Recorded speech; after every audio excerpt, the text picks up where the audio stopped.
Good afternoon and welcome to BRT 1220 News. I'm Jeremy Korsch. And I'm Jaden Gates. Today we're taking a look at the closure of the Schneiders plant, the condition of our local roads, and what the city is doing to help salamanders. But first, let's throw it out to James Mason with a sneak peek at your week's weather. It's warm outside and the skies are clear, but the question is, will it last? We'll have those answers for you when we return. Stay tuned for your 3-day weather forecast. Schneiders has been a landmark on Colton Avenue since the late 19th century. Now with the closure of the plant, the lot that Schneiders has been on for decades is going to become available for redevelopment. Conestoga's Megan Murray reports. Although Schneiders has closed its doors, the lot that the factory has been on for decades is now available for redevelopment. I was able to talk to Waterloo Remax manager Adrian Bass about the future for Schneiders. To get the proper value on it, I believe that they're going to rezone it, and most likely, from what I understand, they're talking about retail, commercial, perhaps some condo developments, pretty much is what we have done with the Bauer lofts as well as the Barrel Works across from my office here in Waterloo. Something similar to the Barrel Yard seems likely, and welcomed by the locals when asked what they'd like for Schneiders. After demolition of apartment buildings and residential. But does that residential location help with the value of the property? Yeah, it pushes the value up simply because of the fact that it is so close to downtown Kitchener. It's close to the LRT, bus services.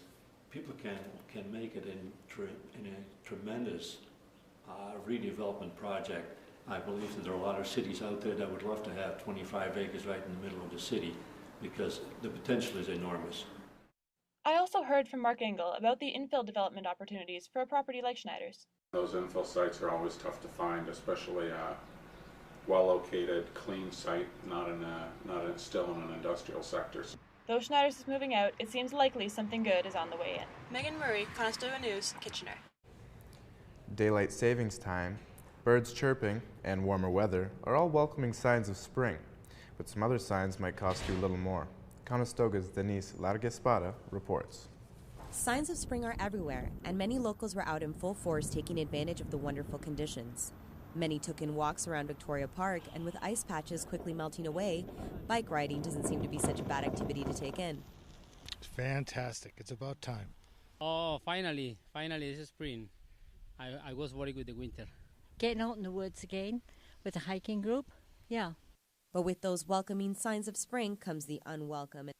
The roads in general, they're always cracked and chipped, and especially the potholes, if they're huge ones and you go over them, you just cringe inside because you know that you might have done some damage.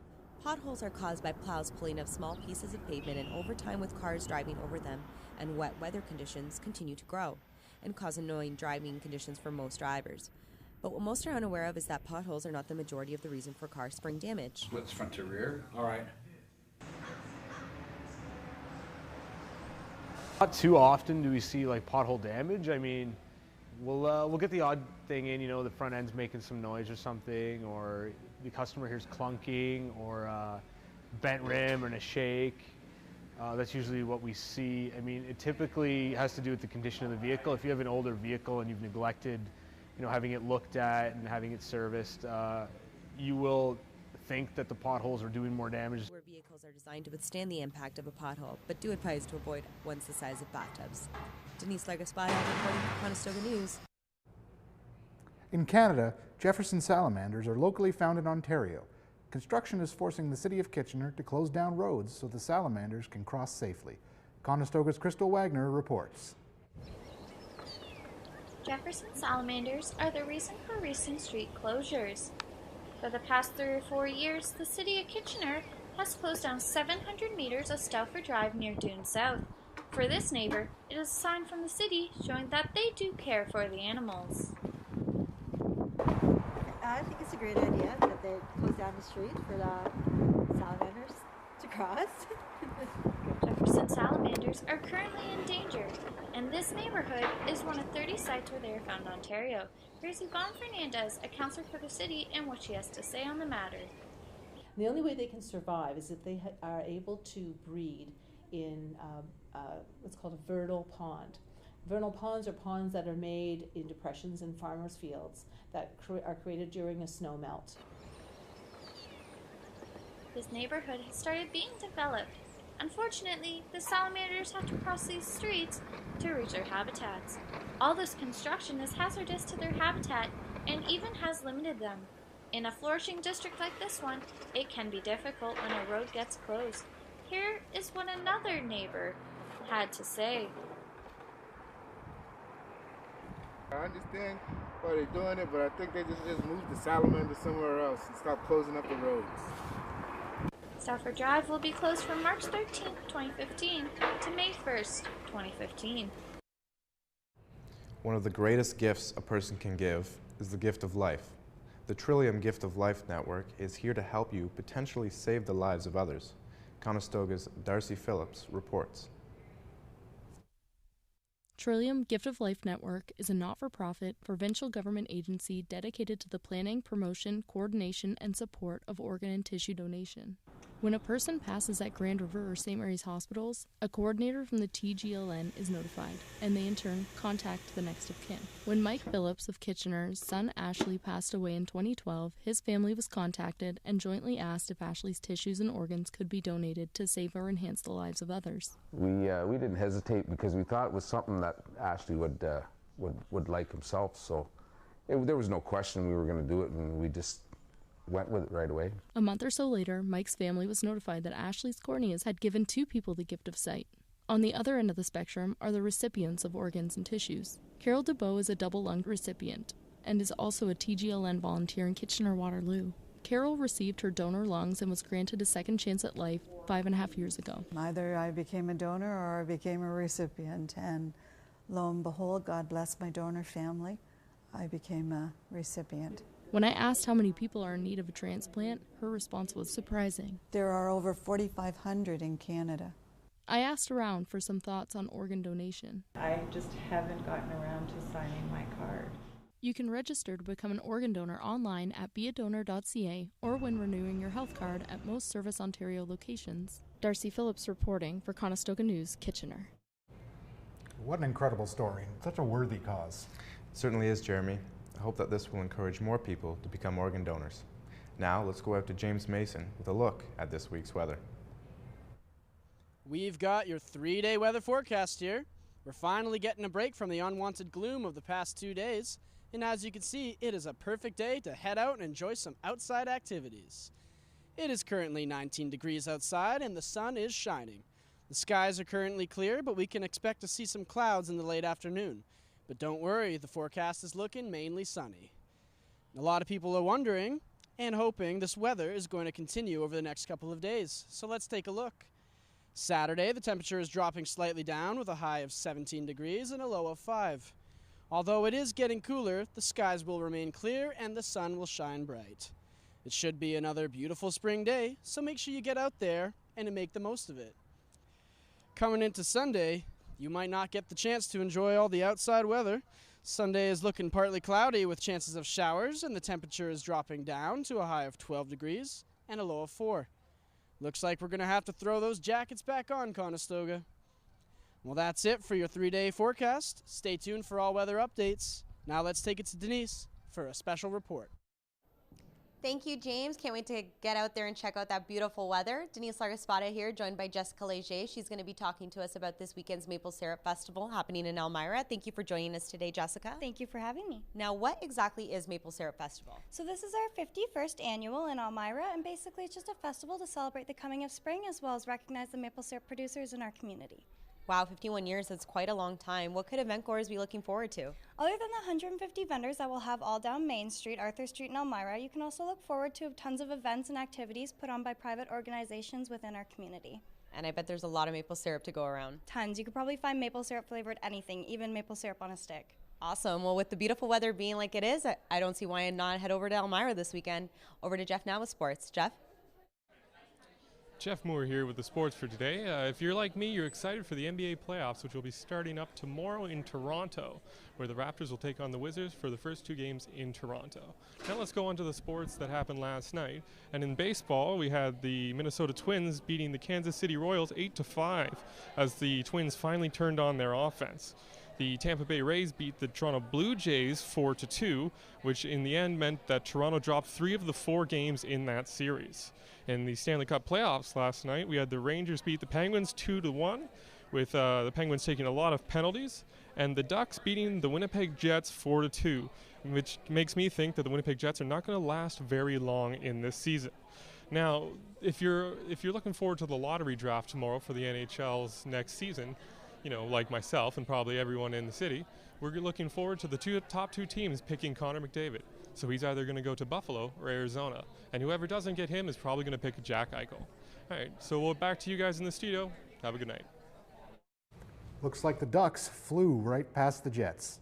And in other news, the St. Louis Adult Learning Center seems like a light at the end of the tunnel for at least a couple of Everest College students. Conestoga's Johan Torres reports. Despite student rallies across Ontario, students from Everest College seem to be stuck in limbo with their education halted. But there may yet be hope for some Everest College students. Not far from Everest College, St. Louis Adult Learning Center has opened their doors to stranded students. Paul Cox, a principal at St. Louis, explains the drive behind this decision. When we first heard about it, it was really unfortunate. I think we felt badly both for the students and staff losing their jobs, and the students obviously enrolled in different programs and losing the opportunity to finish. St. Louis has both the space and staff available to comfortably accommodate up to 35 personal support workers from Everest College into their program. And right now, actually in Kitchener, we have an empty classroom, so the timing couldn't have been more perfect, and we have instructors ready to help. Questions? And PSW Program Manager Lynn Garnett says the school expects no problems to arise from taking in new students from Everest College. So some of the students we've accepted were actually in facility in the long-term care placement. So it's actually a good time. We have a group going out in April, and it was just an easy transition just to move them over to that placement and accommodate them. This transition is expected to cost students between $500 and $1,000, depending on where they stand in the program. Johan Torres, Conestoga News, Kitchener. As the Blue Jays fly south for spring training, KW residents are finding more local ways to play ball during the winter. Conestoga's Jacob Bauer reports. When most people think about winter sports, they think about hockey or skiing, not baseball. Residents of the KW area don't have to wait until the summer to get a little game time in. Max's Golf Dome, located at 800 King Street North, is the home of an indoor baseball league. The league has been going on, this is its 9th year. It first started right after the dome was actually built. As it was being built, I came in and approached them on starting an indoor ball league in here. Scott McGregor is the founder of the Indoor Baseball League, where teams spend their Friday nights playing ball and getting some exercise during the winter months. The dome is usually dedicated to an indoor driving range, but at night, after the driving range closes, it is converted into a baseball diamond. Many teams use the Winter League as a way to practice during the off-season. It's just a great way to keep hanging out with my teammates and working on skills and getting ready for the outdoor season. There's no guessing whether a team will win or lose. Only one thing's for certain. They're here to have fun. It is estimated that by 2024, there will be 433,638 registered medical marijuana users in Canada, which raises the question, should medical marijuana use be covered in Ontario? Conestoga's Jonathan Riddell reports. Although medical marijuana is becoming more and more popular in parts of the world, it is still not covered under Healthcare Ontario. People suffering from illnesses such as cancer, IBS, or PTSD have reported great benefits to the use of the drug. It's very, very expensive. I'm on a limited budget, and it's not covered under any drug plans or any health plans because Health Canada deems it as not a therapeutic product.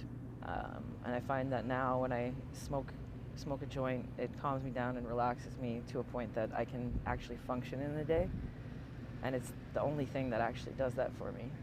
Tim Graham, an IBS sufferer, shared his thoughts on the benefits of medical marijuana. Marijuana has definitely been the best thing I've found just to help me live a normal life. I've seen specialists, I've had colonoscopies, I've had all that stuff. and nothing's come close to providing the relief that marijuana does. We took to the streets of Preston to ask a few people what they think. I think that there's a big problem with people confusing casual desire and actual necessity, and the people that actually need it for positive purposes aren't getting it because there's so many people abusing it. Jonathan Riddell, reporting for Conestoga News, Preston. According to the American Psychology Association, organized music lessons benefit both the child's IQ and academic performance. Conestoga's Jeremy Korsch reports. This unassuming house in Kitchener is the home of musician Charlena Russell, and after a lot of hard work, 3 years ago, she finally brought her dream to life. And that was about 13 years ago I started teaching. People liked what I did. I started getting more and more students, and 3 years ago I opened my school. Russell and her students put on a show last Saturday at the Life Spring Christian Fellowship in Waterloo. Students were given a chance to show off what they've learned in front of family and friends and perform in a welcoming, pressure-free environment. I want them to play for themselves, and I want them to know that I'm proud of them and that performing isn't to prove something to somebody else or to their parents, that they should do it because they enjoy it. 6 years ago, Carol Oliver signed up her daughter Shaylin for lessons with Charlena, as music has always been an important part of their family. It's beautiful and it's a big part of my life, and sometimes it can even be medicinal. I love Charlena. She's amazing. She's a great person.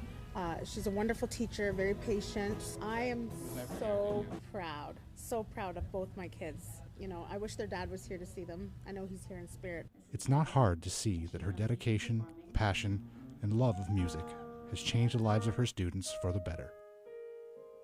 I'm Jeremy Korsch for Conestoga News, Kitchener-Waterloo.